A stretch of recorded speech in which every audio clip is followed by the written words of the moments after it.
Welcome छ मेरो new ब्लगमा। मेरो नाम हो कृष्ण सापकोटा। म चाहिँ लाइसेन्स रिन्यू गर्नको लागि चाहिँ वीरगन्ज पुगेको थिएँ। मैले त्यहीँबाट लाइसेन्स बनाएको थिएँ र पहिला जस्तो लाइन लाग्न पनि नपर्ने आजभोलि राम्रो रहेछ। मैले चाहिँ त्यसमा चाहिँ प्लस पोइन्ट चाहिँ देखेँ। अर्को चाहिँ दुःखको कुरा के छ भने त्यहाँ चाहिँ फोटोकपी गर्ने तपाईँको त्यो फारमहरू भर्ने ठाउँमा चाहिँ तपाईँहरूको पैसा चाहिँ 45 रुपियाँ लाग्ने फारमलाई चाहिँ तपाईँले 100 रुपियाँ लिने।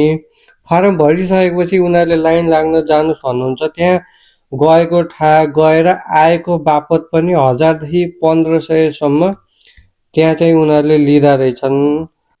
ब्याङ्कको भाउचर भरे बापत पनि 400-500 लिन्छन्। मेरो युट्युब च्यानलमा गएर सब्सक्राइब गरिदिनु होला।